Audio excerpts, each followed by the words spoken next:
अल्हम्दुलिल्लाहि वकफ़ा वसलामुन अला इबादिहिल्लज़ीना इस्तफ़ा अम्मा बाद फ़अऊज़ु बिल्लाहि मिनश्शैतानिर्रजीम बिस्मिल्लाहिर्रहमानिर्रहीम वलक़द यस्सरनल क़ुरआन लिज़्ज़िक्रि फ़हल मिन मुद्दकिर वक़ाल रसूलुल्लाहि सल्लल्लाहु अलैहि वसल्लम ख़ैरुकुम मन तअल्लमल क़ुरआन व अल्लमह औ कमा क़ाल नबी सल्लल्लाहु अलैहि वसल्लम। मोहतरम बुज़ुर्गों और दोस्तों, गुज़िश्ता जुमे में आप हज़रात के सामने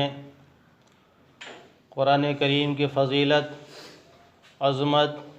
क़ुरान करीम की मोहब्बत यह आपके सामने बयान की गई थी। वक्त की क़िल्लत की वजह से बात अधूरी और बीच में ही रह गई थी। चुनांचे हम सभी हज़रात ये जानते हैं कि अल्लाह तबारक व तआला का कलाम ये दुनिया के जितने कलाम हैं तमाम कलामों से अल्लाह तबारक व तआला का कलाम बड़ा हुआ है। दुनिया के अंदर जितनी किताबें हैं उनमें सबसे अफज़ल और आला दर्जा वो कुरान करीम का है। और कुरान करीम की अज़मत की वजह से नबी करीम सल्लल्लाहु अलैहि वसल्लम पर यह नाजिल हुआ। चुनांचे नबी करीम सल्लल्लाहु अलैहि वसल्लम का दर्जा और मर्तबा भी सबसे ज़्यादा बड़ा हुआ है तमाम अंबिया अलैहिमुस्सलातु वस्सलाम में। अब इसी पर बस नहीं, सबसे अफज़ल नबियों में हुज़ूर अक़दस सल्लल्लाहु अलैहि वसल्लम और सबसे अफज़ल किताबों में कुरान करीम कलामुल्लाह शरीफ है। और सबसे बेहतरीन उम्मतों में वो मोहम्मद अरबी सल्लल्लाहु अलैहि वसल्लम की उम्मत है। यानी कि ये इनाम अल्लाह तबारक व तआला ने हमें दिया कि हमारे नबी भी सबसे अफज़ल है और जो हमारी किताब है वो भी सबसे अफज़ल है और जो नबी करीम सल्लल्लाहु अलैहि वसल्लम की उम्मत है, जिस उम्मत के अंदर हम पैदा हुए हैं, ये भी सबसे बेहतरीन उम्मत है। अब आप खुद अंदाज़ा लगा लीजिए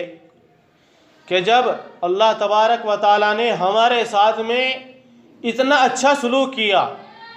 कि सबसे अफज़ल हमें रखा, किताबों के मामले में भी, नबियों के मामले में भी और उम्मत के मामले में भी, अब हमें अल्लाह तबारक व तआला की वहदानियत का किस कदर इकरार करना चाहिए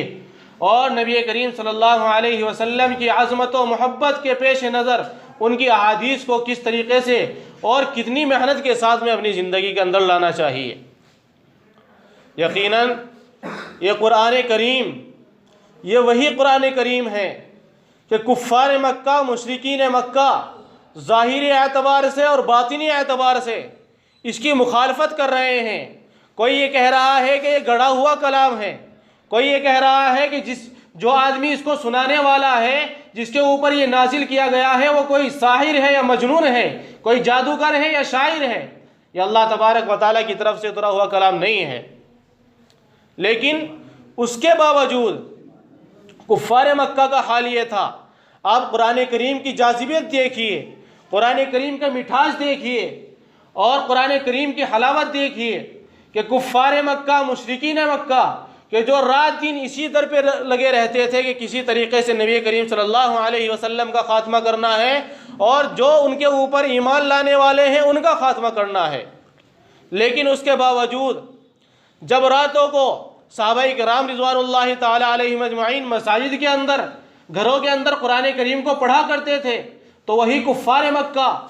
सिर्फ इस वजह से कि इस कुरान को सुनने में मज़ा आता है, सिर्फ इस वजह से वो लुक लुक कर, छुप छुप कर आते और कुरान करीम को सुना करते थे। चुनांचे अबू जहल कितना बड़ा काफिर है, काफिरों का सरदार, कुफ़ार का सरदार, लेकिन हाल ये था कि रात को अपने तमाम लोगों से छुपकर सिर्फ और सिर्फ कुरान करीम की तिलावत सुनने के लिए मस्जिद के पास जाकर खड़ा हो जाया करता था। यह कुरान करीम की अज़मत थी और कुरान करीम की हलावत थी कि जो कुफ़ार भी कुरान करीम को सुनना पसंद किया करते थे। और सिर्फ इसी पर बस नहीं, बल्कि अल्लाह तबारक व तआला ने कुरान करीम के अंदर जो मिठास रखा है वो मिठास ये भी है कि जब इंसान इसको अपनी ज़बान से पढ़ता है तो ज़ाहिरी एतबार से तो हमें ऐसा लगता है कि हमें कोई मिठास महसूस नहीं हो रहा, लेकिन अगर बातिनी एतबार से हम देखें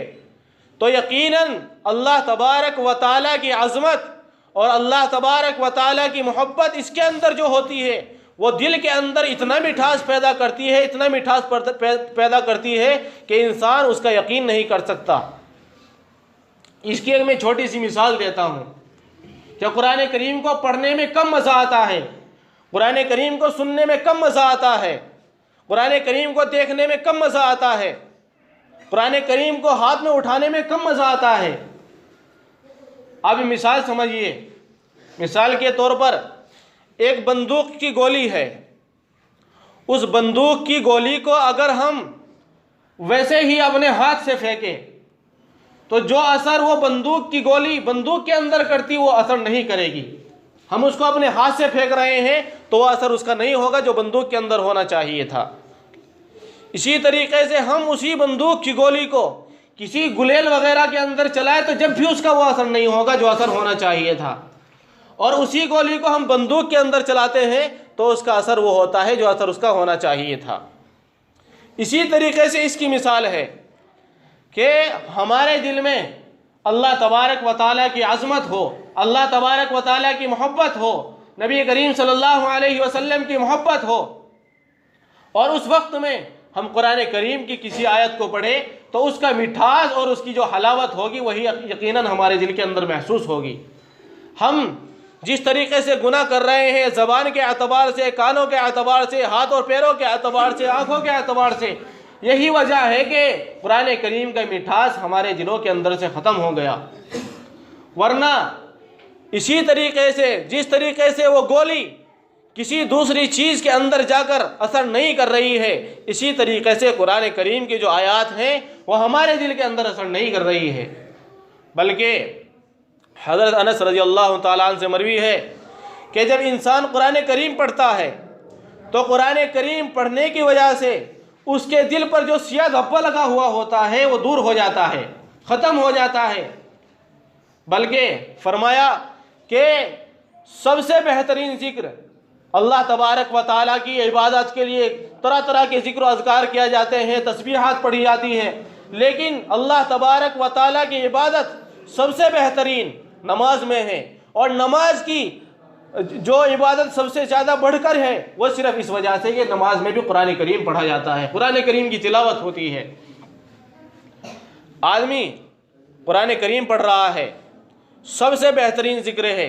तस्बीहात पढ़ रहा है, उसका वो सवाब नहीं है, नवाफिल पढ़ रहा है, उसका वो सवाब नहीं है जितना कुरान करीम पढ़कर उसको सवाब मिल रहा है, सदका दे रहा है, उसका वो सवाब नहीं है जितना कुरान करीम पढ़ने का सवाब है। हज़रत अनस रज़ी अल्लाह तआला अन्हु फरमाते हैं कि जब इंसान कोई एक कुरान करीम की आयत पढ़ता है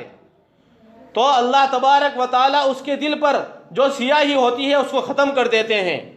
फिर दूसरी आयत पढ़ता है तो अल्लाह तबारक व तआला उसके दिल को इसी तरीके से चमकाता चला जाता है, हत्ता कि वो कुरान करीम की तिलावत करता रहता है, करता रहता है, करता रहता है, यहाँ तक कि उसका दिल बिल्कुल साफ और शफ़ाफ हो जाता है, चमकदार हो जाता है, और ऐसा हो जाता है कि अब गलत बात की तरफ उसका ना जहन चलता है ना दिल चलता है, बस अच्छाई की तरफ उसका जहन और दिमाग चलता है। बल्कि अल्लाह के रसूल सल्लल्लाहु अलैहि वसल्लम ने फरमाया, इन्ना हाज़िहिल क़ुलूब तस्दउ कमा यस्दउल हदीद इज़ा असाबहुल मा, के दिलों के अंदर भी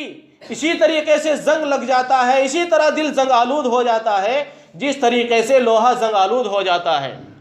जब लोहे के पास में पानी वगैरह आता है तो वो जंग आलूद हो जाता है, उसके ऊपर जंग लग जाता है। तो सहाबा इकराम रिज़वानुल्लाह ताला अलैहिम अजमाइन पास में मौजूद थे। नबी करीम सल्लल्लाहु अलैहि वसल्लम से पूछा, या रसूल अल्लाह वमा जिलाउहा, के जिस तरीके से लोहे पर जंग लग जाता है और उसको दूर करने के लिए बहुत सारे आलात हैं, साजो सामान हैं, उनको दूर कर लिया जाता है, लेकिन जब दिलों पर जंग लग जाता है तो उसको किस तरीके से दूर किया जाए। चुनांचे नबी करीम सल्लल्लाहु अलैहि वसल्लम ने फरमाया, कसरतु ज़िक्रिल्लाह व तिलावतुल कुरानिल करीम, कि अल्लाह तबारक व तआला का जिक्र ज़्यादा से ज़्यादा करना, इससे अल्लाह तबारक व तआला दिलों के ज़ंग को दूर कर देता है। और कुरान करीम की तिलावत करना, इसके ज़रिए भी अल्लाह तबारक व तआला दिलों के ज़ंग को दूर कर देता है। इसलिए मेरे मोहतरम बुज़ुर्ग और दोस्तों, कुरान करीम की तिलावत को अपनाइए। कुरान करीम की तिलावत को चाहे आपसे कुछ भी ना हो, ज़्यादा से ज़्यादा रोज़ आना, एक रुकू अगर पढ़ सकते हो तो एक रुकू ही पढ़े।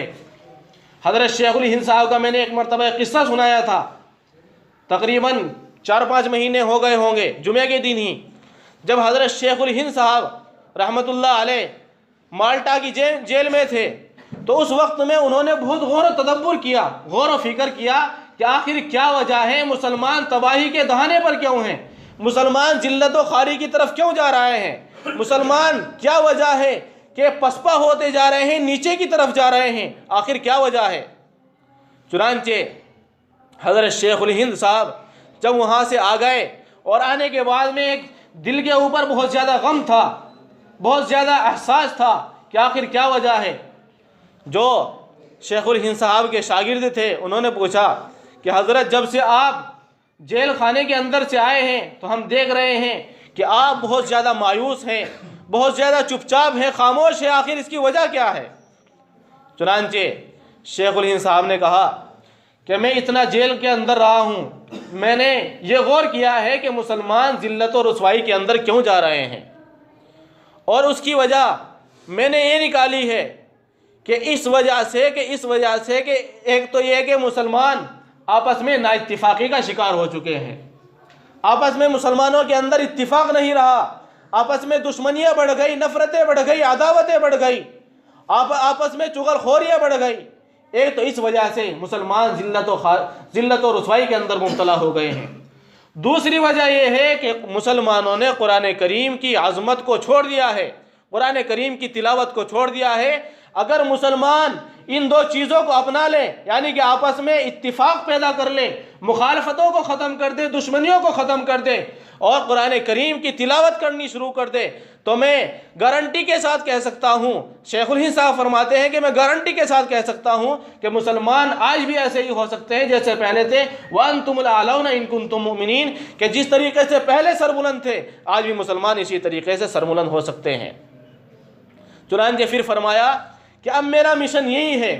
मैं सबसे ज़्यादा जो मेहनत करूँगा, काविश करूँगा, कोशिश करूँगा, सबसे ज़्यादा मेरी मेहनत इसी चीज़ के ऊपर होगी कि मुसलमानों से किसी तरीके से, मुसलमानों के दरमियान से इख्तिलाफात को ख़त्म करना है, मुखालफतों को ख़त्म करना है, दुश्मनियों को ख़त्म करना है, नफ़रतों को ख़त्म करना है, उनके अंदर मोहब्बतें आपस में पैदा करनी है, इत्तिफाक पैदा करना है। और दूसरी चीज़ में जिसके ऊपर मैं मेहनत करूँगा वो ये है कि कुरान करीम की तिलावत उनसे ज़्यादा से ज़्यादा करानी है।